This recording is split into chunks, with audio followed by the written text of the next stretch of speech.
네, 안녕하세요. 강원도 감자이고요. 오늘은 일목균형표 다뤄보겠습니다. 2020년 2월에 기사가 하나 있었는데 업비트 가장 인기 높은 보조지표 순위에서 이제 1위가 일목, 2위가 볼린저 밴드, 3위가 뭐 매물대 이렇게 이런 식으로 있었는데 아마 이평선은 기본 옵션으로 쳤나봐요. 어쨌든 상당히 중요하게 사용될 수도 있는 지표가 일목균형표라는 점, 그리고 모르고 안 쓰는 것보다는 알고 안 쓰는 게 훨씬 낫다라는 걸 말씀드리고 싶고요. 관심 있다면 오늘 강의 최대한 쉽게 해드릴 테니 헷갈리더라도 여러 번 들어서라도 좀 본인 걸로 만들기를 바라겠습니다. 그래서 이제 일목균형표는 원래 일본 분이신 호소다 코이치라는 분이 세상에 꺼내셨고, 그래서 일본어로 이치모쿠라고도 간단하게 표현을 하기도 합니다. 한 일자에 눈, 목 해서 일목이죠.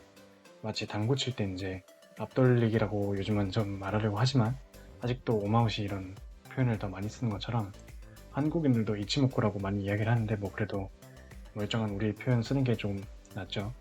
그래서 이 일목에 대해서 좀 현재까지 정리되어지는 거는 일목 균형표, 그다음에 시간론, 파동론, 가격론, 형보론 이렇게 있습니다. 일단 오늘은 지표적인 관점에서 일목균형표를 간단하게 좀 간단하면서 깊게 설명을 해보겠습니다. 현재 업비트에서 일목균형을 찾으려면은 여기다가 일목구름을 검색합니다. 그러면 이렇게 지표가 생기고요. 설정값은 따로 건드릴 필요도 없고 저도 이제 딱히 시도를 하거나 해보진 않았고 필요도 못 느끼고 있습니다.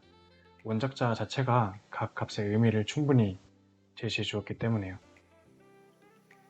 보면은 순서대로 이제 9, 26, 52, 26 이렇게 써있죠. 이따가 설명을 하겠지만 일목균형표의 저자는 여러 사람과 오랫동안 연구해서 삼라만상에 걸친 변화가 9, 17, 26 이런 세 개의 숫자, 기본 숫자에서 뭔가 큰 변화가 있었다라고 해서 제시한 숫자입니다. 그 엘리어트 파동 이론 같은 경우가 이제 1, 2, 3, 5, 8, 13, 21 이런 피보나치 수열을 기본으로 한다면 동양의 일목균형표는 이제 9, 17, 26, 33, 42 이런 숫자들의 이제 수치를 기본으로 두는 겁니다.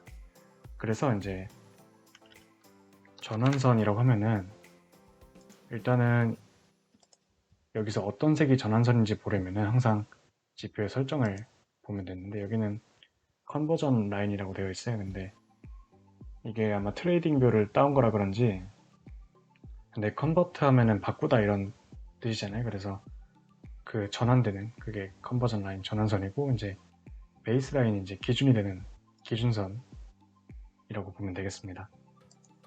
그래서 전환선은 아까 컨버전 라인은 파란색 선 여기가 전환선이고 이거는 9일간의 최고가 플러스 최저가 나누기 2 그래서 즉 이거는 9일간의 평균값, 중간값 이라고 보면 되겠습니다. 그래서 기준선이라고 하면은 기준선은 이제 전환선과 계산 자체는 같은데 과거 26일간의 최고가 플러스 최저가 나누기 2를 한 게 기준선이 되겠습니다. 즉 과거 26일간의 중간값이 되는 겁니다. 서양의 기술 지표들이 이평선도 그렇고 일정 구간의 평균을 중시해서 지표상의 곡선으로 그려지지만 일목균형표는 이제 중간값을 중시해서 지표상에서 이렇게 직선으로 그려지는 경향이 있죠. 그래서 일목지표들은 매 캔들마다 값이 바뀌지 않습니다. 최고가와 최저가가 갱신이 되지 않으면 이 값은 바뀌지가 않는다는 이야기가 되는 거겠죠. 이평선 같은 경우는 종가들의 평균값이기 때문에 어제의 값, 그리고 오늘 지금 현재 움직이는 시세에 지금 나타난 지표들이 영향을 받지만 이런 일목의 지표들은 저가와 고가가 갱신이 되지 않으면 변하지가 않습니다. 그래서 앞서 말한 이 전환선은 다시 말하면 9일선과 같은 역할인데 이거는 다시 말해서 11선과 비슷한 역할을 한다고 보면 되겠습니다. 즉 단기 이평선 정도 역할로 해석을 할 수 있으며 현재 매수 세력과 매도 세력 간의 힘의 균형과 시세의 중심을 말해줍니다. 좀 더 간단하게 말하면 상승과 하락의 전환점 역할을 해서 전환선인데 실제로 단기 시세의 중심선을 표현한다. 그리고 기준선은 이제 21선과 비슷한 역할, 중기 이평선 같은 역할 정도로 해석을 할 수가 있고요. 그래서 힘의 균형과 함께 시세의 방향성과 지지 저항 혹은 시세의 현 위치 설정이 이제 중심이 되는, 그래서 상승과 하락의 기준이 된다 해서 기준선이 되겠습니다. 실제로도 이제 이평선도 20일이 중기 시세의 대표적인 중심선이자 생명선인 것과 비슷한 논리입니다. 이렇게 파란색과 빨간색으로 표시된 선 두 선을 보았고, 이제 여기 또 구름대라고 하는 게 있죠. 구름같이 생겼는데 이거는 이제 선행스팬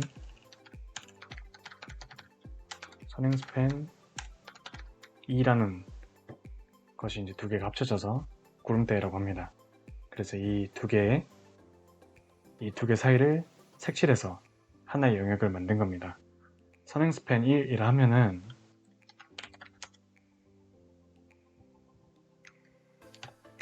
오늘의 전환선과 기준선의 값을 평균을 내줍니다.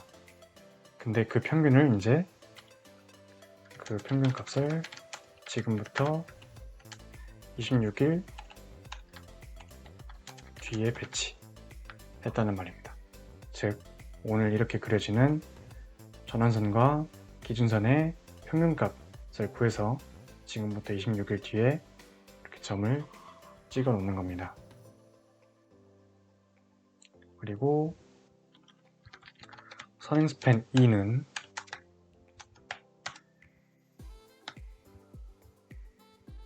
(52일간의) 중간값, 즉 아까 전환선과 기준선 계산했듯이 52일간의 최고가와 최저가를 계산해서 나누기 2를 해준 게 선행스팬입니다.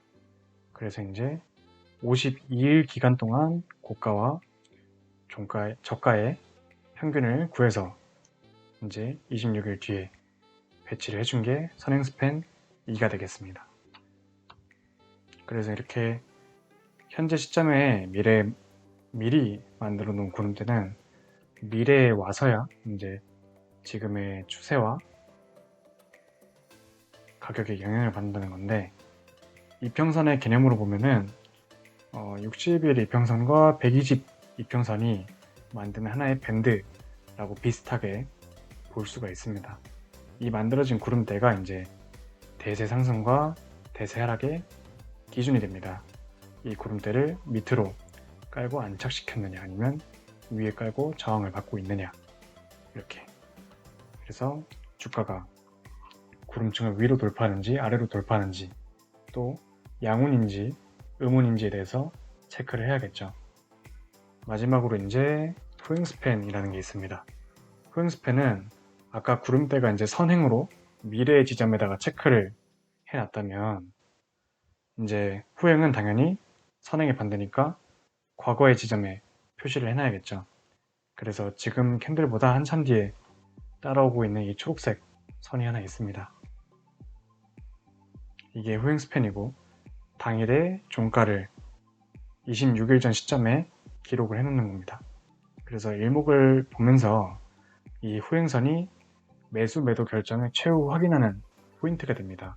예를 들어 아까 이제 선행 스팬 이야기할 때 주가가 이제 구름대를 예를 들어서 돌파를 해서 상승의 발판을 마련했다 해도 뒤에 후행을 한번 체크해 보니 후행이 아직 구름대에 막혀 있다 그러면은 다시 하락이 지속될 수 있는지 이런 식으로 체크를 할 수가 있는 겁니다. 자, 이제 정리를 하면은 전환선은 단기 이평선 역할로 9일간의 최고 최저가 평균, 그리고 기준선은 26일간 중기 이평선 역할을 하고 26일간 최고 최저가 평균이 되는 거고요. 다음에 선행 스팬 1은 위 두 선을 평균 내서 26일 뒤에 배치 한 개 선행 스팬 1이고요. 선행 스팬 2는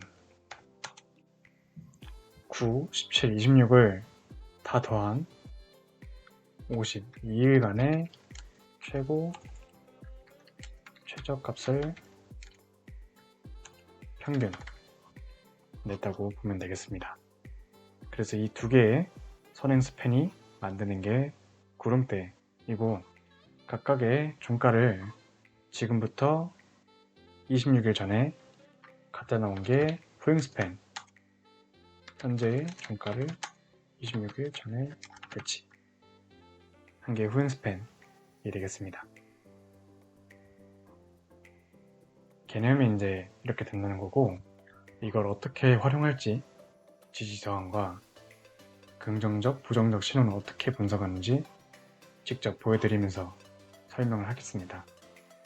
그러면은 이 전원 기준 구름대 후행 4개로 이루어진 어떤 상황이 긍정적이고 어떤 상황이 부정적인지를 같이 다루면서 일단은 긍정적인 거 먼저 정리를 하겠습니다. 첫 번째는 전환선, 기준선이 고개를 든다. 아까 이제 전환선은 단기 시세의 중심 역할, 기준선은 중기 시세의 중심 역할을 한다고 했습니다. 그래서 이 두 선이 고개를 들고 있는지 숙이고 있는지는 시세의 중심이 어떤 방향을 향해 나아가는지를 보여줍니다. 더 잘 보기 위해서 이 두 선을 조금 더 굵게 해서 강조를 하겠습니다. 그래서 하늘색이 아까 전환선, 빨간색이 기준선이라고 했는데 큰 하락 이후 전환선이 고개를 들기 시작을 했고 그 다음 4월부터 이 기준선도 고개를 들었습니다. 이후 중간중간 하늘색 전환선은 이렇게 아래로 꺾인 적이 있었지만 중기 중심선인 기준선은 이때 9월달 한 번을 빼고는 되도록이면 못해도 수평을 유지를 해주면서 계속 이 하늘색 전환선을 오히려 받쳐주었습니다. 그래서 버텨주면서 오르고 다시 오르면서 결국은 약한 조정으로만 올라온 모습입니다. 현재 같은 경우는 보면은 단기 반등이 와서 전환선은 올라와 주었는데 기준선은 아직인 모습이죠. 그럼 이 기준선이 현재 언제가 되어야 상방으로 트는지를 알려면 기준선의 뜻으로 돌아가야 됩니다. 기준선은 26일간 최고가 최저가의 평균, 오늘이 7월 7일이면 7월 7일부터 26일 전이면 6월 10일 때 정도니까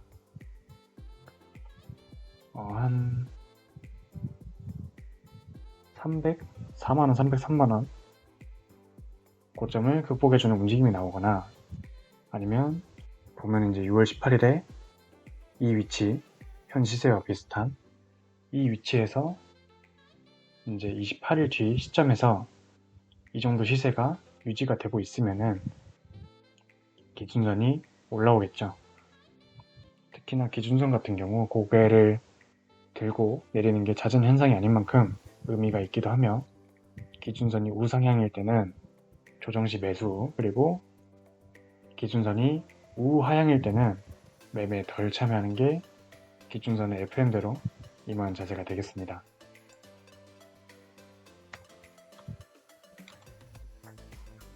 두 번째는 전환선, 기준선이 골든 크로스.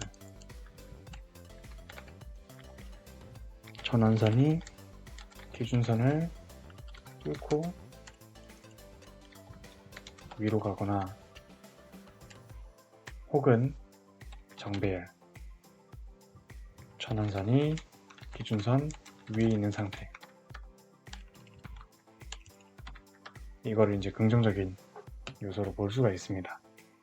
아까 전환선은 이제 9일, 기준선은 26일로 전환선이 단기 시세 중심, 기준선이 중기 시세 중심이라 하였습니다. 그럼 단기가 중기를 치고 올라가는 게 골든 크로스고, 단기가 중기 위에 있는 상태를 정배열이라고 하는 것은 이평선 강의 때 배웠죠. 마찬가지로 전환선이 기준선을 치고 위로 올라가는 걸 골든 크로스로 긍정신호, 전환선이 기준선 위에 있는 상태를 정배열된 상태로 긍정적인 상태로 말할 수가 있는 겁니다. 그래서 차트를 봐도 전환선이 여기서 기준선을 강하게 상방 돌파를 치면서, 그리고 엔간하면 이 파란색 전환선이 빨간색 기준선보다 위에 있는 정배열 상태를 유지하면서 올라와 주었으며, 물론 중간중간 전환선이 이렇게 기준선을 아래로 회선하고 내려온 경우가 간혹 있었지만, 다른 지표들도 이때는 역시 시장에 대해서, 강한 상승에 대해서 의구심을 들게끔 하기도 했습니다. 다 맞으면 지표가 아니죠. 그렇지만 분명히 올라오는 과정에서 이 파란색 전환선은 이렇게 또 이렇게 기준선에 지지를 받으면서 올라온 흔적들을 확인할 수가 있습니다. 단순히 무시할 패턴은 아니라는 거죠. 그래서 다른 지표들과 마찬가지로 어느 정도는 받쳐주지만, 그 받친 힘을 깨고 이렇게 한 방향으로 나아갔을 때 되는 크로스들은 주의 깊게 볼 수가 있게 되는 겁니다. 세 번째로는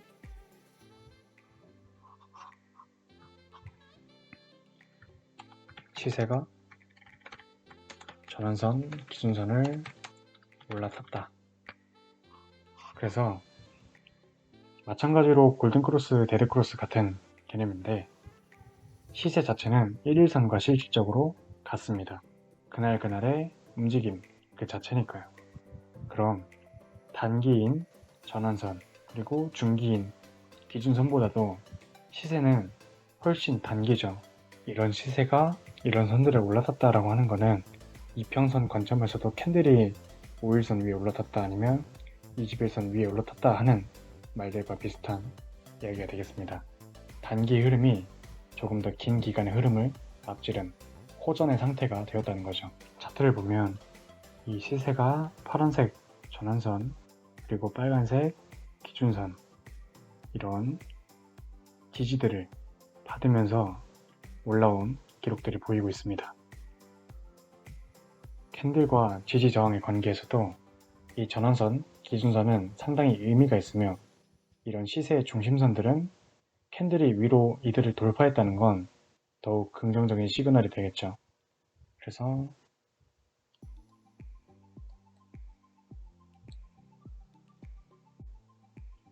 여기서 이렇게 캔들은 전환선을 위로 뚫고 안착을 하고, 다시 기준선을 뚫고 안착을 하고, 또 잠깐 전환선 아래로 내려왔지만 기준선이 이렇게 지지를 해주면서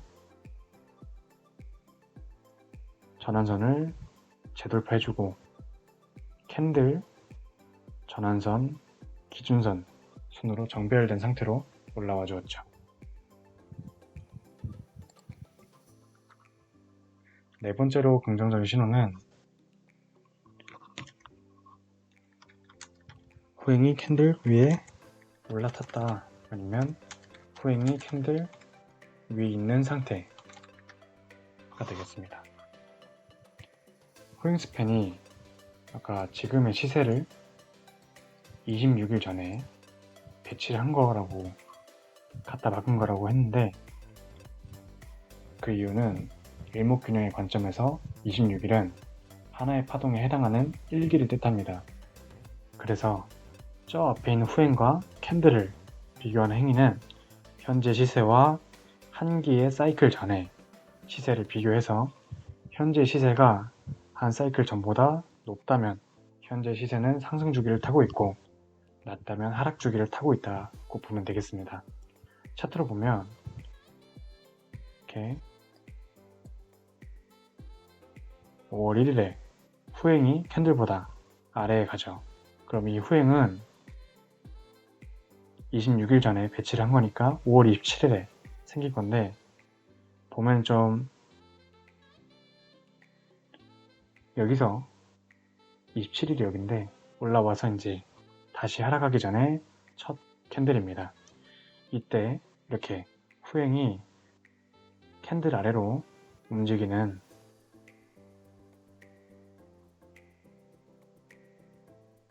이때 후행이 캔들 아래로 향하는 움직임을 파악하여 참고를 했으면 이제 여기 340만원 선에서 대처가 좀 되었다는 것이고, 반대로 지금 생기는 봉의 후행은 후행이 캔들을 바로 앞에 두고 있습니다.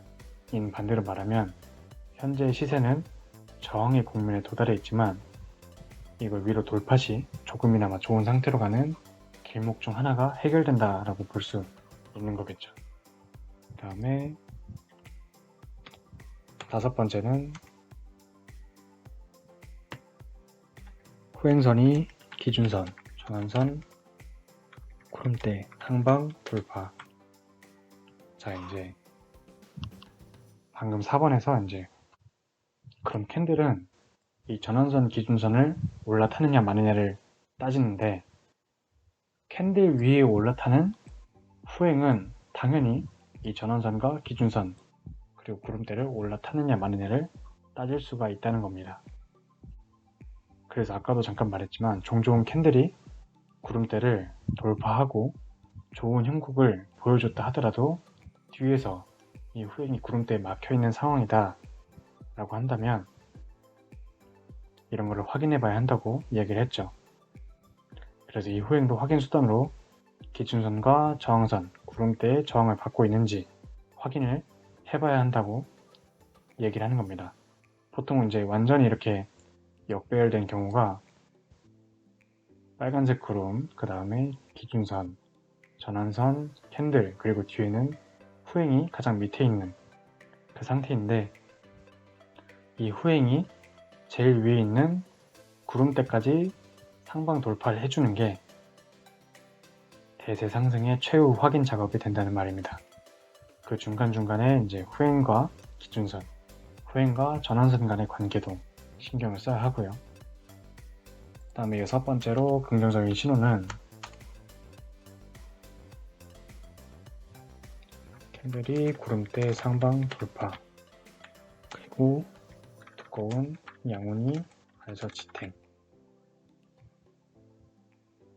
아까 구름대는 아까 미리 만들어서 미래에 갖다 놓은 두 개의 선의 영역이라고 했는데, 이 구름대가 두꺼우면은 강한 지지 저항이 되고 얇으면은 약한 지지 저항이 됩니다. 이렇게 초록색으로 표시돼서 1스팬이 2스팬보다 위에 있는 상태가 양운이고, 빨간색이 이렇게 음운이라고 이야기를 합니다. 이 양운이 두꺼우면은 플러스의 힘이 강하고, 이 음운이 두꺼우면 마이너스의 힘이 강합니다.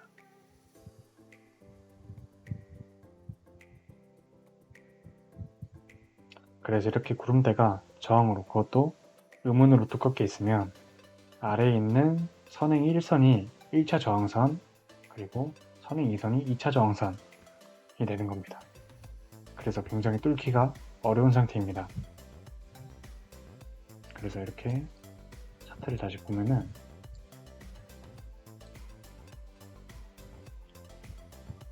자, 이렇게 과거의 차트를 보면은 초록색 양운이 두꺼운 상태로 유지가 되고 있습니다. 아래에 깐 상태에서. 그러면은 이거는 추후 지지의 역할도 해주면서 플러스의 힘이 강하니 우상향하기 좋은 상태라고 말을 할 수가 있는 겁니다. 자, 그러면 이렇게 두꺼운 구름대를 돌파했다는 건 여기서 강한 매수세가 나왔다는 것이고, 이후 그려지는 그림은 두꺼운 그림대를 밑에 깔고 안정적으로 상승할 수 있는 그림을 기대할 수가 있다는 겁니다. 그래서 처음에는 여기가 저항이지만 이걸 강한 힘으로 뚫어버리면 지지로 바꾸는 것은 모든 지표들에서의 기본적인 지지 저항 개념이죠. 그 다음에 특이사항으로 구름대 꼬임이라는 게 있습니다. 그래서 구름대가 이렇게 보면은 항상 교차하는 지점, 양운과 음운이 서로 바뀌면서 선행스팬 1과 선행스팬 2가 교차하는 지점이 있습니다. 흔히 여기를 주가의 환절기라고 이야기를 합니다. 구름대가 교차하는 시점에서는 변동성이 커지는 흐름을 보여주는 경향이 있다라는 이야기가 되는데, 또 간혹 가다가 이런 교차점을 상승 돌파하거나 하락 돌파하는 시점이 있는데, 이는 강한 매수 매도 시그널이 됩니다. 보고 있던 이제 이더리움을 보더라도 조금 앞으로 가볼까요? 그러면은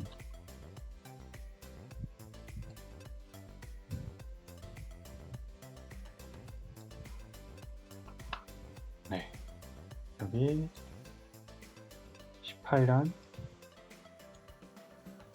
5월쯤에 이 캔들은 이 구름대가 꼬인 곳을 하방으로 돌파한 모습이 보일 겁니다. 이후 이렇게 이 꼬인 시점에서 아래로 뚫고 내려가면 강력한 매도의 시그널이 된다는 것입니다. 반대로 여기 보면 이 구름대가 꼬인 시점에서 캔들이 상방으로 돌파하는 모습을 보여주는데, 이렇게 긴 기간 상승이 나와서 이 꼬인 시점에서 위로 시세가 뚫고 가면 강력한 매수 시그널이 되는 거죠.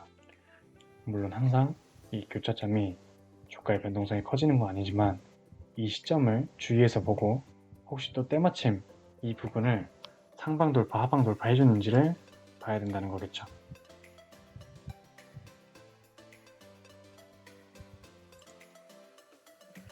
그 다음 특이사항으로 이제 후행과 캔들의 거리가 있겠습니다. 그래서 현 시점으로 봤을 때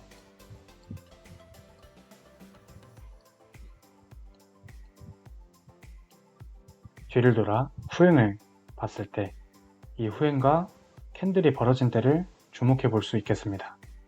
그래서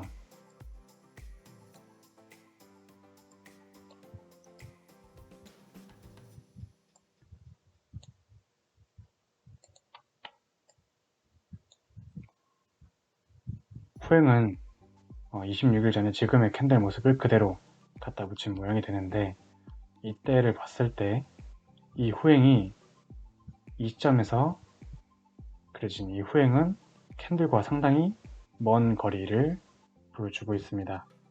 이후 이 갭이 극복이 되면서 상승 추세로 돌아섰고요. 이 앞에 보면은 이제 이 캔들의 모양을 26일 전 갖다 박은 게 이 모양이 될 텐데, 후행이 캔들보다 상당히 위에 있는 모습입니다. 이 갭은 메꿔지면서 큰 하락으로 나왔고요. 이걸 보는 이유는 아까 후행을 26일 전에 배치한 거는 한 사이클 1기를 보기 위해서인데, 1기 전의 시세보다 지금의 시세가 너무 싸다면 후행이 훨씬 아래에 위치하게 됩니다. 또 반대로 1기 전의 시세보다 지금의 시세가 훨씬 비싸면 이 후행은 훨씬 위에 있게 됩니다. 물론 많이 벌어지고 적게 벌어지는 건 주관적이며 일목균형을 많이 적용하면서 감으로 익혀놓으면 좋겠죠. 다음에 7번째는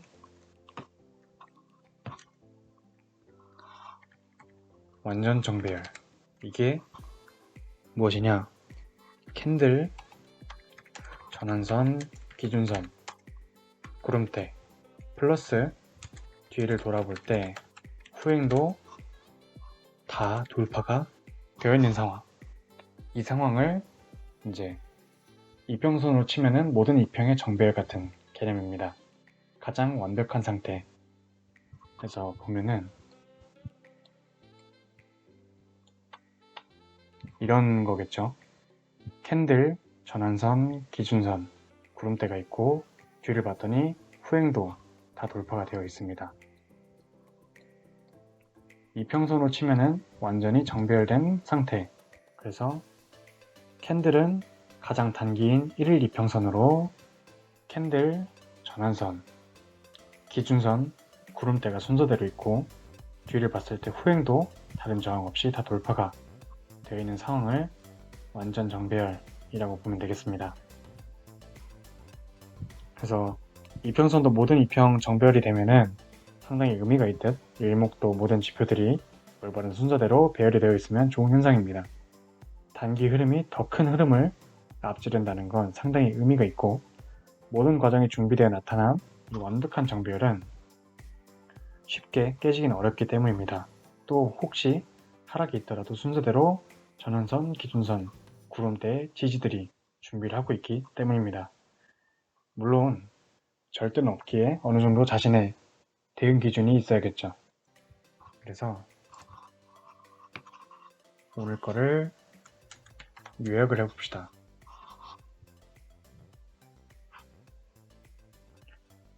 보면은 전환선은 단기 시세의 중심, 기준선은 중기 시세의 중심, 구름대는 강한 지지 저항, 후행은 뒤를 돌아 한 번 더 체크를 한다. 한 사이클 전의 상황과 지금 시세의 위치를 비교해 본다. 그래서 짬순으로 한다면 후행, 캔들, 그 다음에 전환선, 기준선, 구름대 순으로 되겠으며 이 후행이 캔들을 뚫느냐, 후행이 전환선을 뚫느냐, 후행이 기준선, 후행이 구름대를 뚫느냐를 따질 수가 있고 캔들이 전환선을 뚫느냐, 캔들이 기준선을 깨느냐, 캔들이 구름대를 깨느냐, 또 전환선이 기준선을 깨느냐 이런 순서대로 따져볼 수가 있게 되는 거죠. 특히 오른쪽으로 갈수록 강한 지지와 저항 역할을 하는 거는 이게 단기 이평이고 이게 장기 이평인 것과 비슷한 뉘앙스로 보시면 되겠습니다. 오늘 일목균형표의 가장 기초적인 부분, 이 지표를 어떻게 바라봐야 되는지에 대해 설명을 했고 사실 일목균형표의 참맛은 시간입니다. 시간. 그래서 뒤에 시간론, 파동론, 가격론, 형부론 이런 것들에 대해서 다음에 좀 설명을 하려고 하는데 사실 일단은 이 영상 반응을 좀 살펴보고 결정을 하려고 합니다. 심하게 관심이 없을 수도 있기 때문에 그래도 내가 엔간하게 일목균형표를 활용하고 싶다라고 한다면 오늘 강의 수준만 좀 숙지가 되어도 상당히 충분하다고 보고 있습니다. 오늘 영상은 여기서 마치겠습니다.